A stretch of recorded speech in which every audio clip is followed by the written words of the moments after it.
Entonces, en el capítulo 29, vamos a calcular el campo magnético a partir de una distribución de corriente utilizando dos leyes. La ley de Biot-Savart y la ley de Ampère. Ambas leyes nos sirven para el mismo fin. Con ambas leyes yo puedo realizar exactamente los mismos cálculos.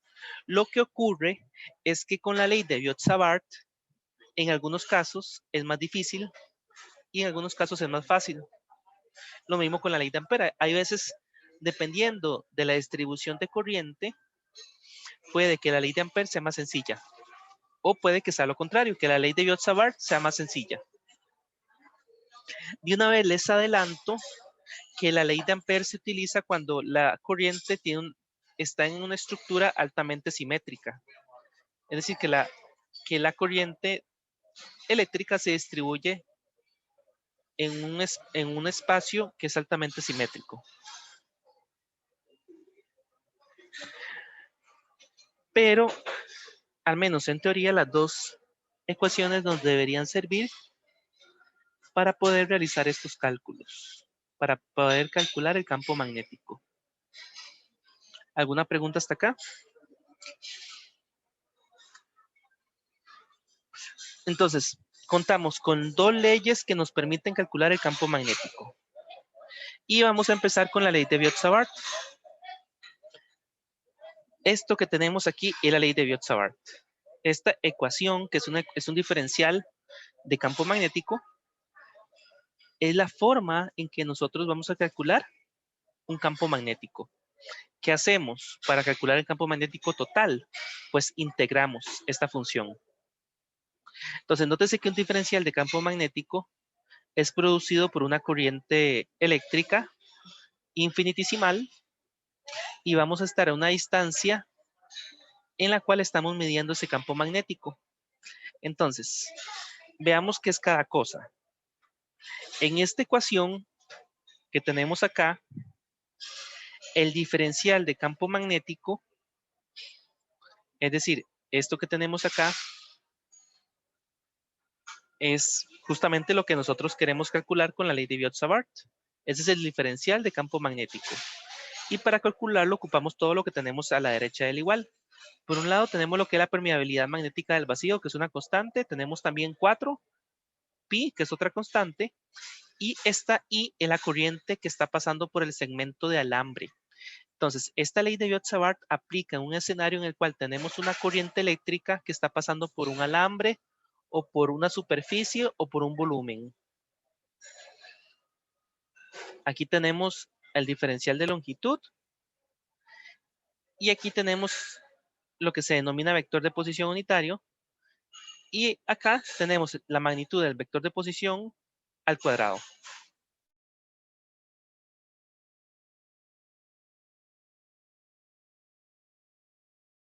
Nosotros vamos a utilizar la ley de Biot-Savart para calcular un campo magnético. Entonces, para cualquier distribución de corriente, digamos, supongamos que tenemos, voy a ponerles varios ejemplos.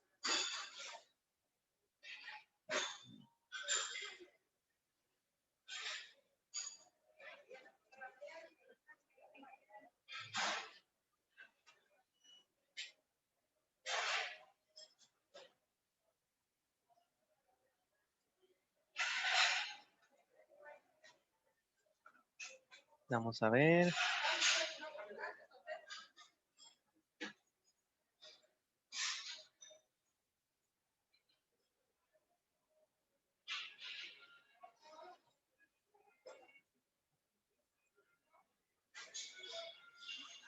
Vamos a ver.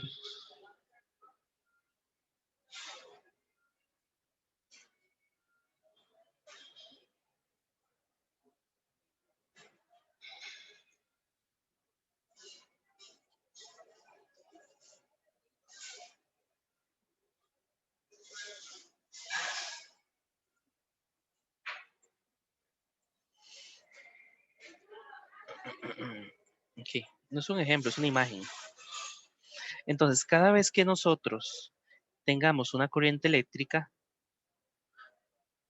nosotros vamos a tener un campo magnético. Y vamos a utilizar la ley de Biot-Savart para calcular ese campo magnético. Entonces, repito, la ley de Biot-Savart nos permite calcular un campo magnético. Ahora bien, ese sería por un ejemplo sencillo. Esto no sé qué idioma es este, pero vamos, busquemos otro ejemplo mejor. No tenga así. Bueno, ese ejemplo está bien. Entonces, cada vez que nosotros tengamos un conductor, un elemento conductor con una corriente eléctrica, vamos a poder calcular la ley de Biot-Savart. Supongamos que tenemos por aquí un conductor y tenemos una corriente eléctrica.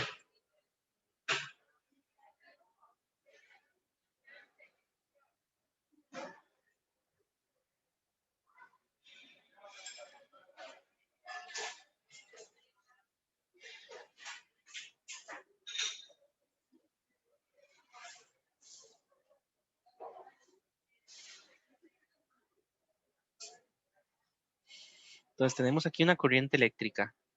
Nosotros perfectamente podríamos calcular el campo magnético en cualquier punto que está cerca de este conductor. Entonces digamos que nosotros quisiéramos calcular el campo magnético acá, en este punto, al cual vamos a llamar P.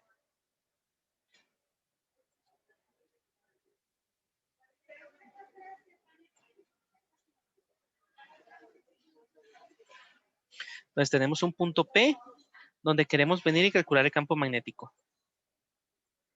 Bueno, utilizamos la ley de Biot-Savart. ¿Y cómo lo utilizamos? Bueno, esto que tenemos acá es constante, entonces no hace falta calcularlo. Esta corriente I es la corriente que pasa por el conductor. Entonces está clarísimo que es la corriente I. Este es el vector de posición unitario. Entonces, este vector de posición tal vez es el más importante de calcular y es el que más puede darnos problemas. Nótese que nosotros estamos considerando un diferencial de longitud del conductor. Entonces vamos a considerar un elemento infinitesimal del conductor, un elemento muy pequeño que forma parte del semiconductor, del conductor. Un elemento muy pequeño, infinitesimal. Y a ese elemento infinitesimal le vamos a llamar dl.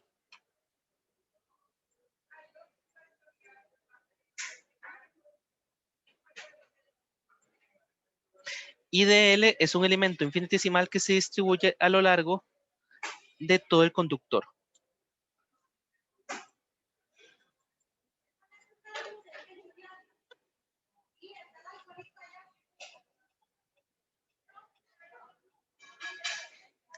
Y resulta también que la dirección de este vector, del vector de longitud, la dirección de este vector es la dirección de la corriente.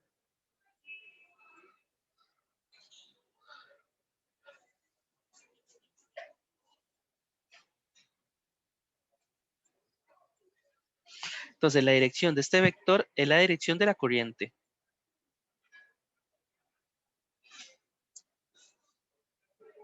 Ahora bien, este se denomina vector de posición. El vector de posición va desde cada elemento de diferencial de corriente hasta el punto P, que es donde queremos calcular el campo magnético.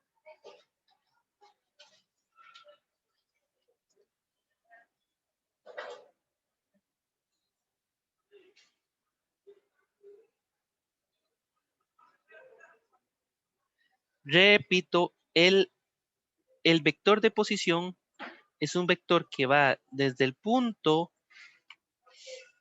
desde el elemento diferencial de corriente hasta el punto donde queremos calcular el campo magnético.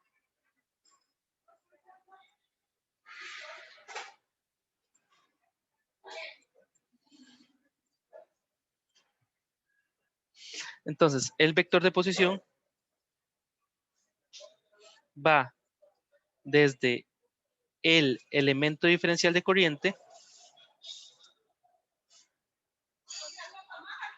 hasta el punto donde queremos calcular el campo magnético.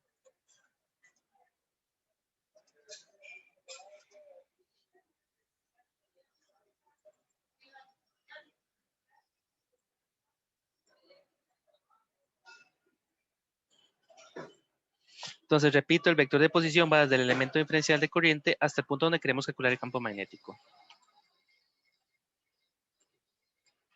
Ok. Supongamos que tenemos un conductor y este conductor es paralelo al eje Y. Y tenemos una corriente eléctrica que va de abajo hacia arriba. Y queremos calcular el campo magnético en un punto alrededor de este conductor. Nótese que la corriente va de abajo hacia arriba. Por lo tanto, como los elementos diferenciales de corriente están sobre el eje Y, yo voy a considerar que dL es igual a dy. Y como vector unitario de posición, le voy a poner la dirección de la corriente. En este caso es Y positivo.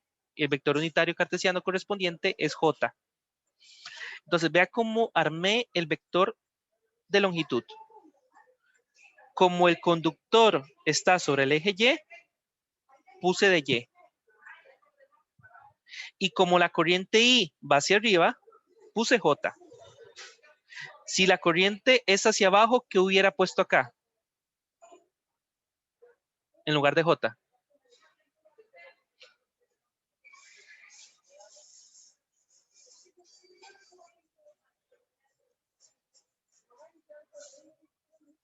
¿Quién me quiere decir?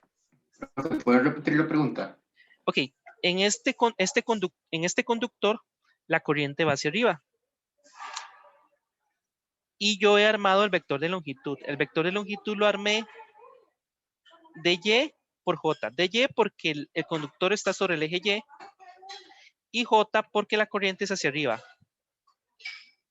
Si la corriente es hacia abajo, ¿cuál sería el valor de este vector unitario cartesiano? O sea, si la corriente no es hacia arriba, sino es hacia abajo. Menos J. Correcto, menos J. Si la corriente va hacia abajo, sería menos J. Entonces, es así como yo construyo mi vector de longitud. Y este vector de longitud es lo que forma parte de la ley de Biot-Savart. Entonces, primero, como el conductor está sobre el eje Y, ponemos de Y. Y como la corriente va hacia arriba, ponemos J. Si fuera el caso que la corriente es hacia abajo,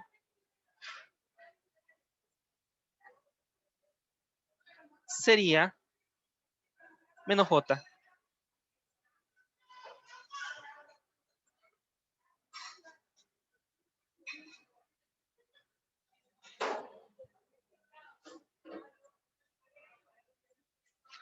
Veamos otro ejemplo.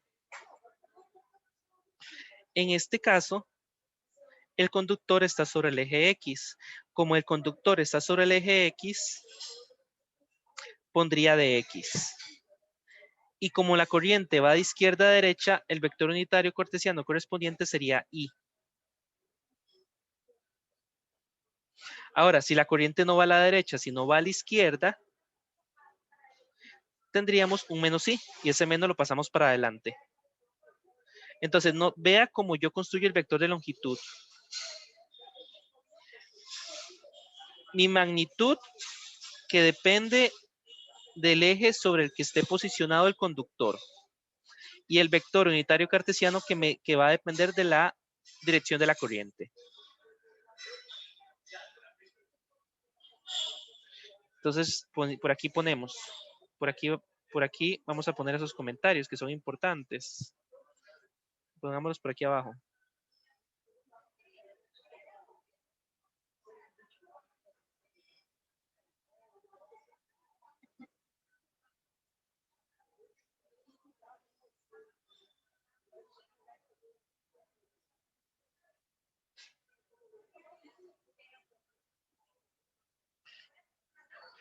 Debido a que el conductor está sobre el eje X. Por eso es de X.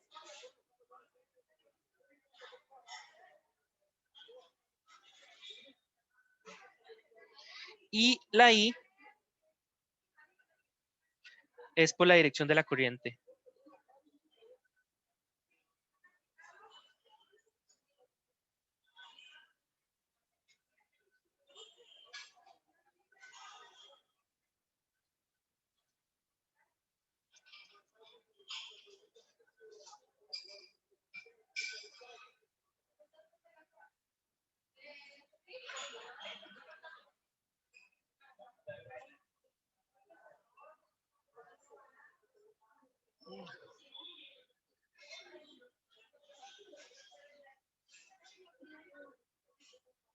Existe una forma alternativa de escribir la ley de Biot-Savart. En este caso, en lugar de utilizar el vector de posición unitario, simplemente utilizamos el vector de posición. Y en lugar de tener la magnitud al cuadrado, hemos puesto la magnitud al cubo. Entonces, aquí lo que he explicado es cómo determino el diferencial de longitud. Hagamos un ejemplo un ejemplo de estudio.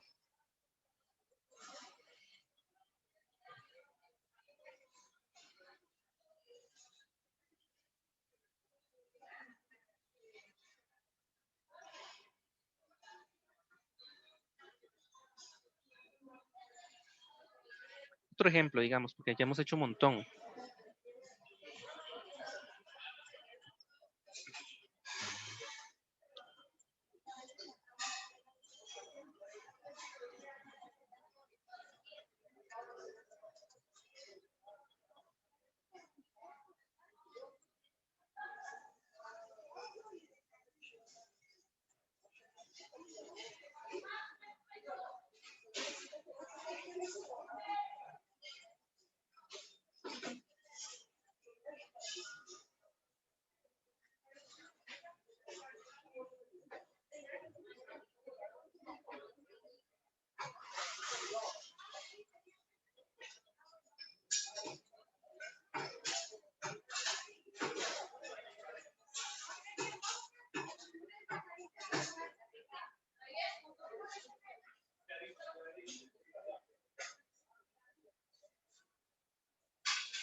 Ok.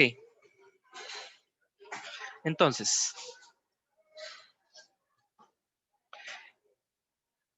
en este caso yo lo que quiero que determinen es el vector de longitud. El vector de longitud es el vector de L que tenemos aquí en la ley de Biot-Savart. Entonces,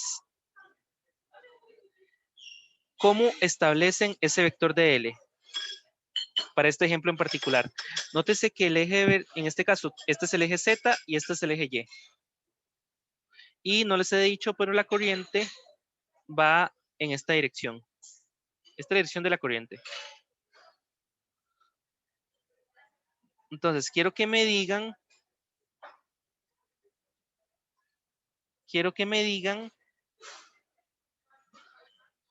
y me ayuden a hacer el vector de longitud.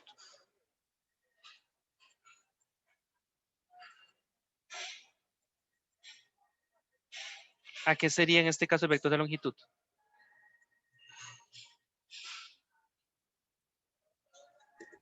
De Z. Ok, de Z, ¿verdad? ¿Por qué de Z? Porque se extiende en el plano Z, ¿no? Sí, en el eje Z en este caso. O en el plano Z. Es correcto. Z es un plano. Ok, ¿y cuál sería en este caso Negativo por la dirección, no. sí, cuál vector unitario cartesiano utilizamos? Es K, profe. ¿Cuál? K positivo. Pues.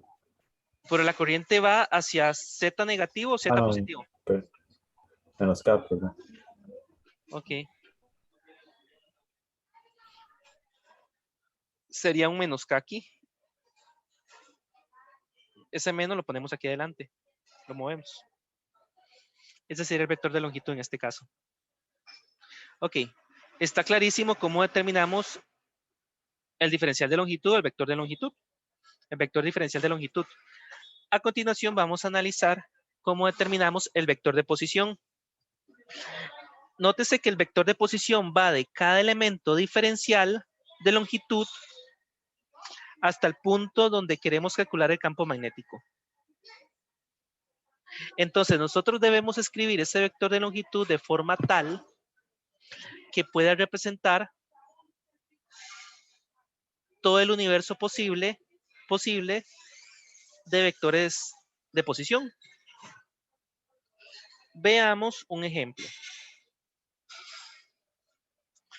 Tenemos en este caso un conductor eléctrico que porta una corriente y queremos calcular el campo eléctrico, digo el campo magnético, perdón, campo magnético en este punto,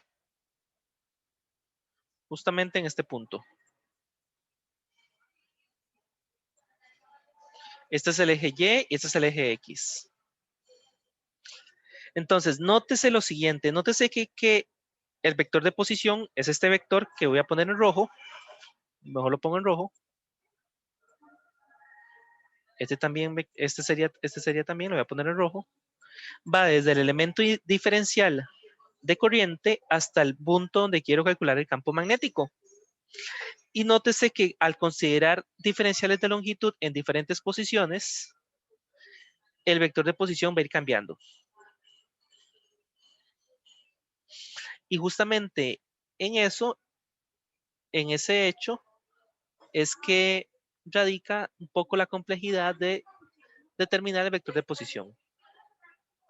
Y debemos determinarlo en forma genérica.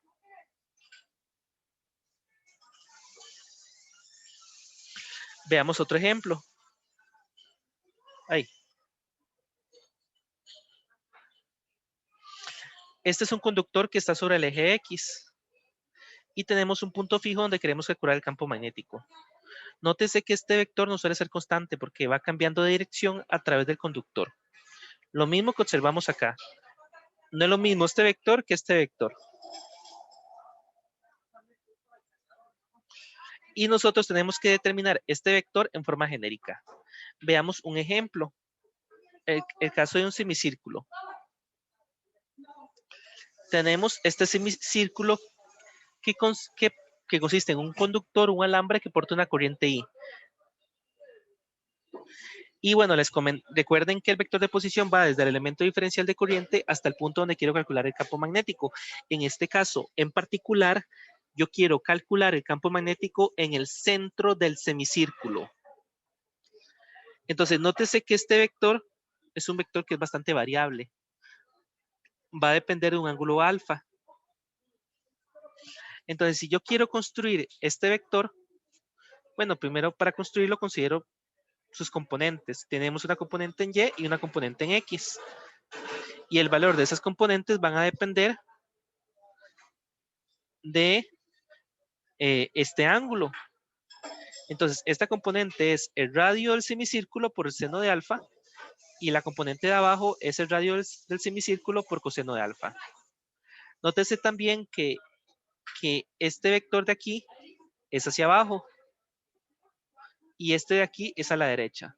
Entonces voy a sumar estos dos vectores, estas dos componentes, tomando en consideración que esta es hacia abajo, es decir, que es menos j, y esta es hacia la derecha, es decir, es más i. Si yo sumo ambas componentes, obtengo este vector de posición. Y a continuación yo puedo calcular el vector de posición unitario dividiéndolo entre su norma. Entonces aplico esta ecuación, divido el vector entre su norma y obtengo el vector unitario correspondiente, que es este de acá. Entonces, para este caso en particular, es así como yo determino el vector de posición. Nótese que para poder hacer estos cálculos, tienen que tener muy claro tienen que tener muy claras las bases de álgebra lineal y cálculo 3.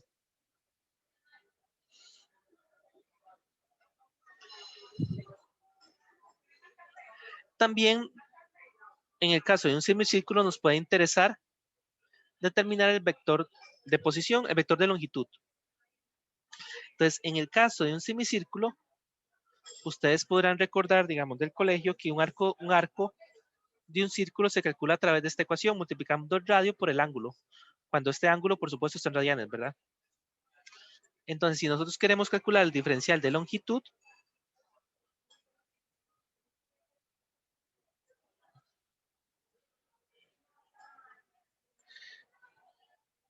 lo que hacemos es simplemente tomar esto en consideración, esta fórmula para el arco de un círculo, y derivarla. Entonces, R es constante, derivo ambos lados y obtengo R por D alfa.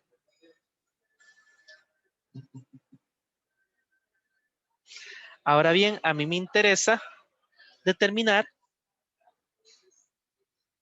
la dirección de ese vector de longitud. Eso lo hago analizando la corriente y calculando sus dos componentes. Este ángulo es alfa.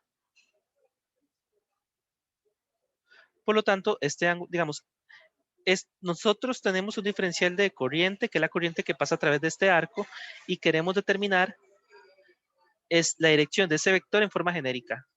Lo que hacemos es sumar sus dos componentes, una componente en Y y una componente en X. Si realizamos esa suma, obtenemos este valor. Nótese que este vector es un vector unitario. Es así como hemos determinado el vector de longitud, vector diferencial de longitud para el caso de un semicírculo. A continuación, podemos utilizar la ley de Biot-Savart para hacer el cálculo correspondiente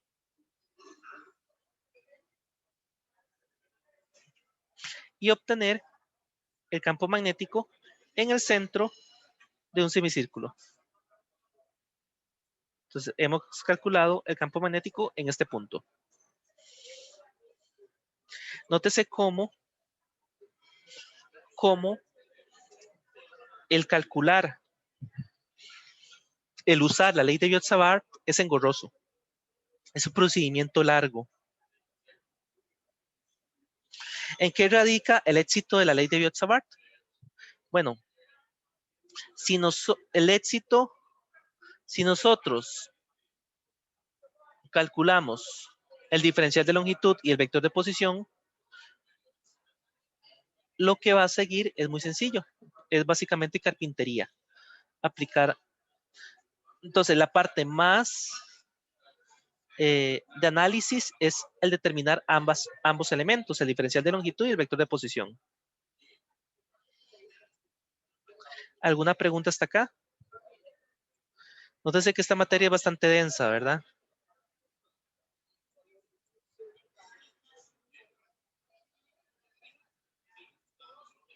Ok, veamos otro ejemplo de aplicar la ley de Biot-Savart.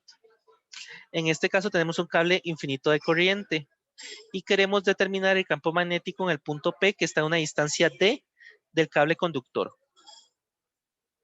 ¿Qué hacemos? Bueno, recuerden que lo más importante y lo primero que debemos hacer es calcular esta dupla, diferencial de longitud y vector de posición.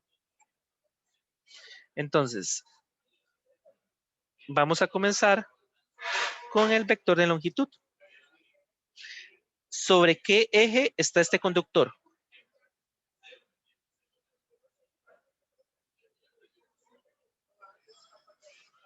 ¿Sobre qué eje está este conductor? Sobre el eje Y, profe. Sí, está sobre el eje Y. Por lo tanto, ponemos un de Y acá. ¿Y qué dirección tiene la corriente? Hacia arriba, entonces esto es positivo. J, entonces el vector unitario cartesiano sería J. Ok, ya tenemos el vector de longitud, ahora vamos con el vector de posición. El vector de posición va desde cada elemento diferencial de corriente hasta el punto donde queremos calcular el campo magnético. Entonces, nótese que es este vector, donde una de sus componentes es fija y otra de sus componentes es variable. Si ustedes revisan, nótese que este vector de posición tiene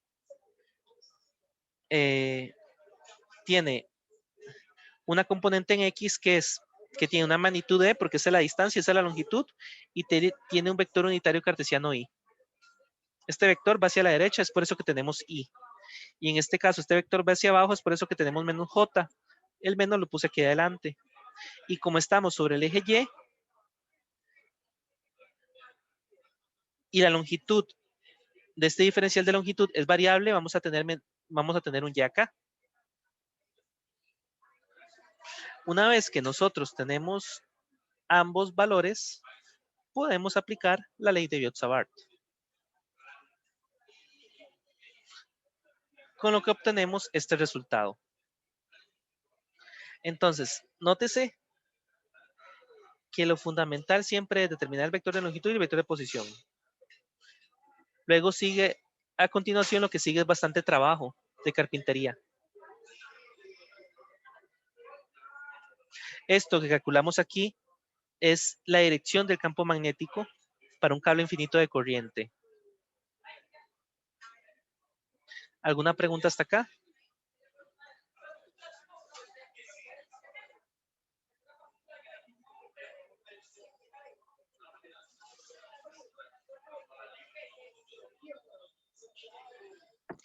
Profe, ese D que aparece ahí es la distancia entre el conductor y el punto.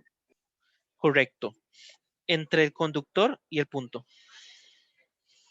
Digamos, este es un cable infinito de corriente, por cierto. No es finito, sino es infinito. Pero cuando uno integra, se da cuenta, digamos, que es un valor finito.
¿Alguna pregunta? Ok. A continuación Creo que no. vamos. Ah, sí. ¿Aló? No, que creo que no. Ok.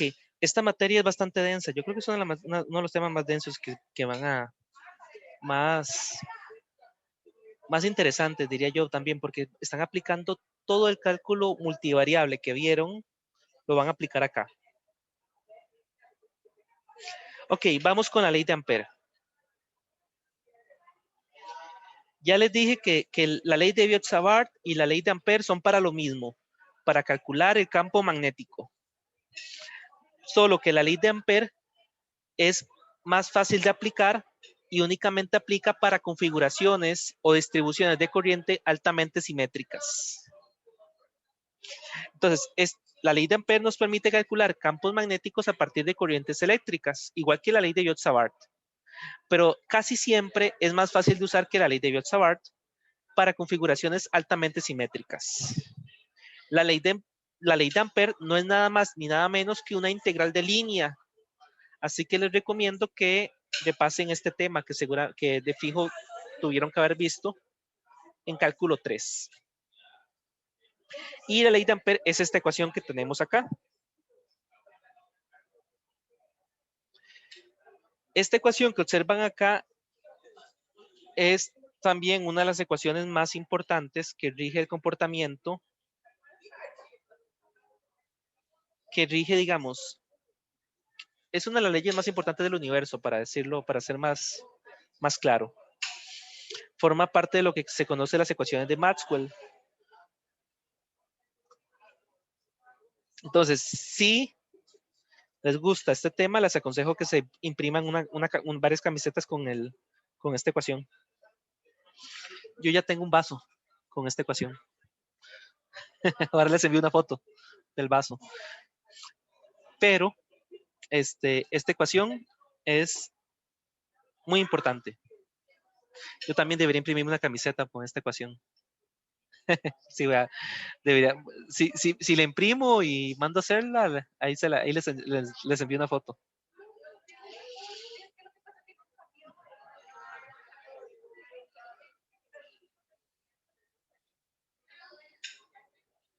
Ok. Bueno, hablemos de la ley de Ampère. La ley de Ampère tiene dos partes, una parte que está a la derecha del igual y una parte que está a la izquierda del igual. A la izquierda del igual tenemos lo que es un vector de campo magnético. Entonces, esto de acá es un vector de campo magnético. Este símbolo que tenemos acá corresponde a una integral de línea cerrada. Repito, esto es una integral de línea cerrada. Este símbolo. En la integral. Aquí tenemos un diferencial de longitud. Este diferencial de longitud es una línea, una línea imaginaria cerrada que encierra a la corriente eléctrica. Aquí tenemos una constante y la corriente encerrada por esta línea imaginaria. Esa es la ley de Ampère.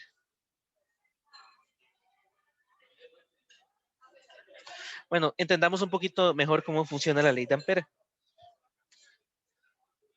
Pero nótese, vamos a ver, aquí explico los pasos, vamos a ver. Sí, falta como un poquito acá, pero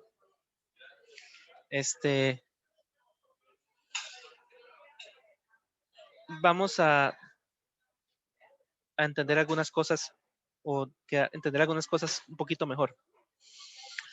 Lo primero que tenemos que hacer para utilizar la ley de Ampère es alrededor del conductor vamos a definir una línea cerrada, una trayectoria cerrada que encierra las corrientes eléctricas. Esta trayectoria se fija, se establece en forma arbitraria, pero por simetría solemos utilizar círculos.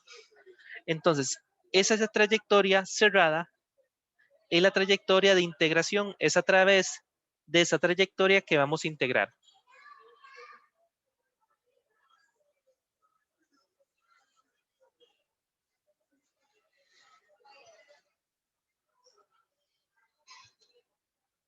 Entonces, nótese que el primer paso de la ley de Ampère es definir una trayectoria imaginaria cerrada que encierra a las corrientes.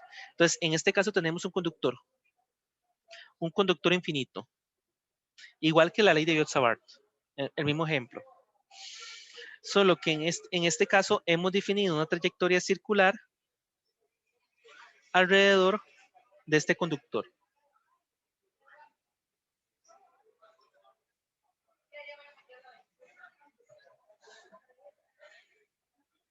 y vamos a realizar la integración sobre esta trayectoria cerrada. Vamos a recorrer esa trayectoria de integración.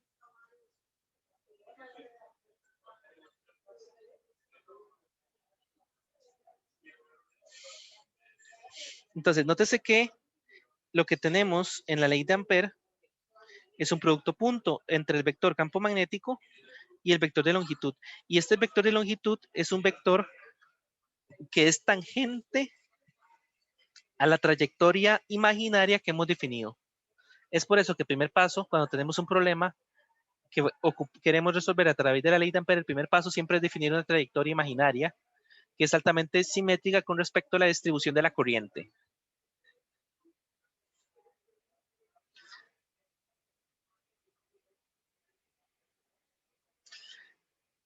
Y por la simetría del problema, nosotros sabemos que la magnitud del campo magnético no cambia. Lo que cambia en el campo magnético, digamos, lo que va cambiando es la dirección, pero el campo magnético siempre tiene la misma magnitud. La razón de eso es que es porque la configuración es altamente simétrica. Entonces, primero vamos a trabajar con esta parte, con este producto punto. Entonces, vamos a utilizar esta ecuación. Esta ecuación que tenemos aquí es una propiedad del producto punto. Voy a ponérselas por acá. Vamos a ver. O voy a ponérselo como aquí como una diapositiva que se llamaba CAP. Si repasan un poco álgebra lineal, se van a dar cuenta que el producto punto tiene un montón de propiedades. Una de ellas es esta, que estamos utilizando acá.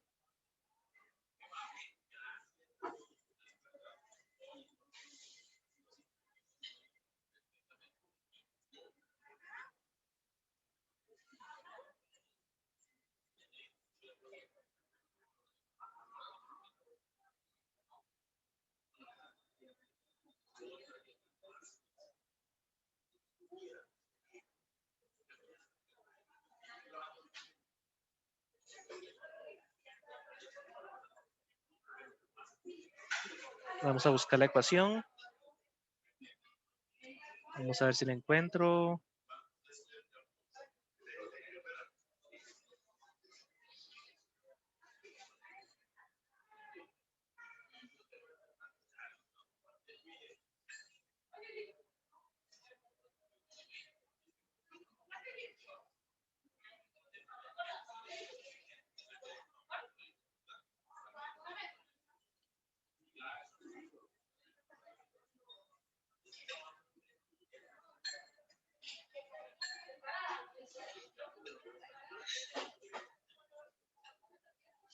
Bueno, vamos a ponerla acá, que no la encontré.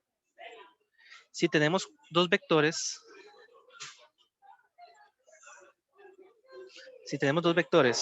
un vector X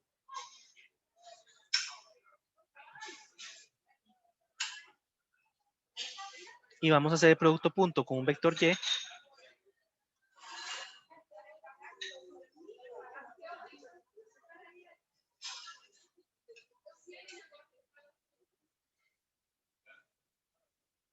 nosotros podemos escribir esto de la siguiente forma.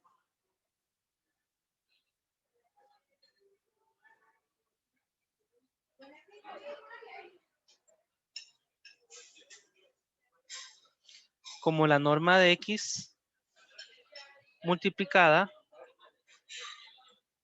por la norma de Y por el coseno del ángulo que separa ambos vectores.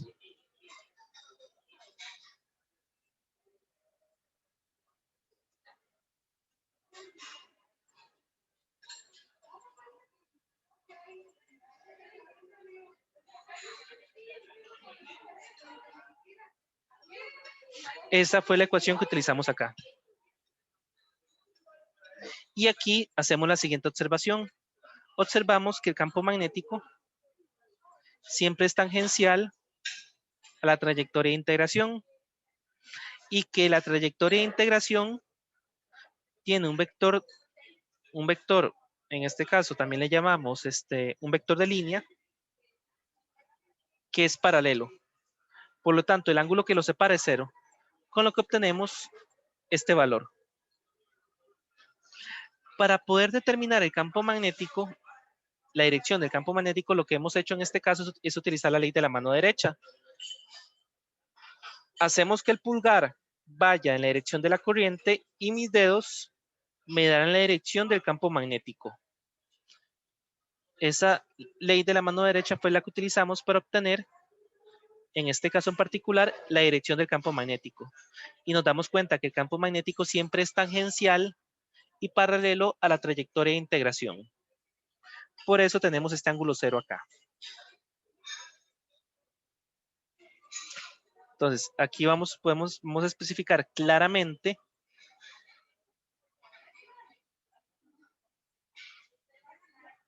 que esto es porque la trayectoria de integración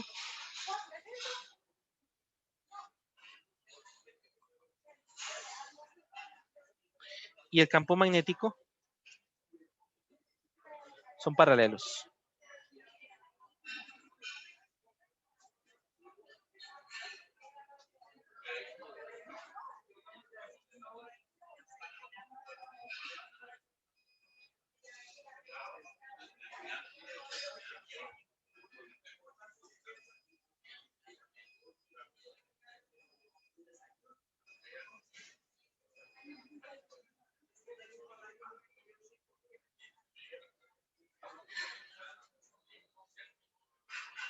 ¿Y cómo supimos la dirección del campo magnético? Con la ley de la mano derecha. Entonces, sustituyendo la ley de Ampère, obtenemos, digamos, obtenemos esta ecuación. Nótese que la magnitud del campo magnético siempre es constante. Podemos sacarlo de la integral. Digamos, podemos sacar esta B. Esta B la podemos sacar de la integral. Y tengo esta integral. Esa integral corresponde al perímetro de la trayectoria de integración. Y el perímetro y la trayectoria de integración es un círculo. Por lo tanto, vamos a utilizar 2πr. Estamos a una distancia r, digamos, del conductor. Luego despejamos B. Y nótese que hemos obtenido la magnitud del campo magnético. Entonces, nótese que aquí ya hay una diferencia importante entre la ley de Biot-Savart y la ley de Ampère. Y es que usualmente la ley de Ampère me permite a mí calcular la magnitud del campo magnético. No el campo magnético como tal, sino únicamente la magnitud del vector.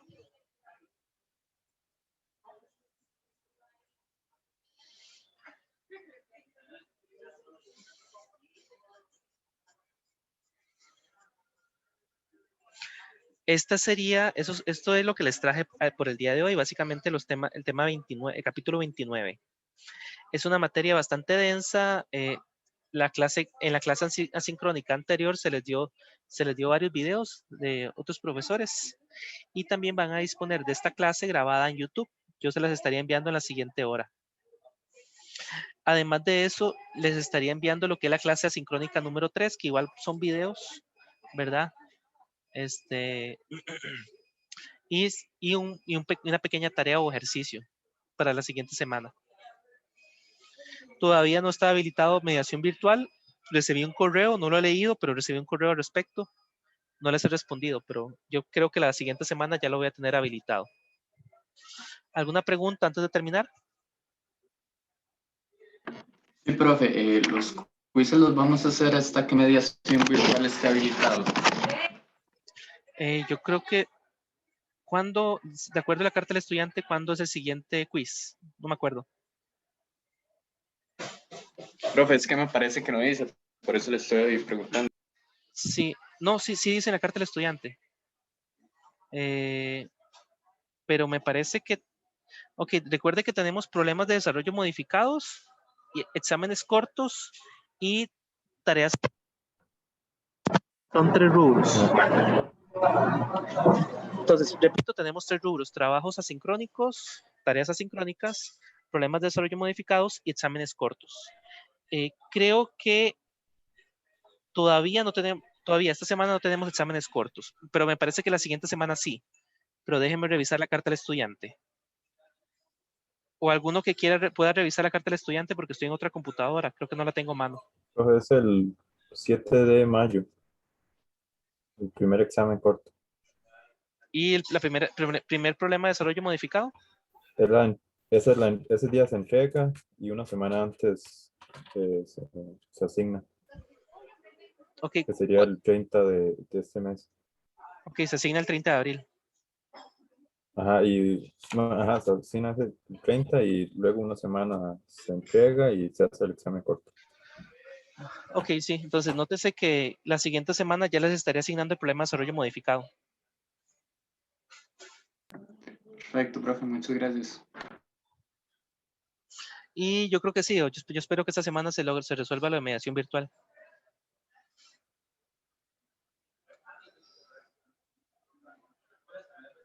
Profe, había otros profesores que también tenían problemas con eso, pero ellos nos agregaban manualmente, pues sí. Ah, ¿en serio? Sí, con los correos de nosotros. Ok, voy a averiguar. Ok. Les estaría enviando una presentación que corresponde a la clase sincrónica número 3 y eso sería por el día de hoy. Gracias, profe. Muchas gracias.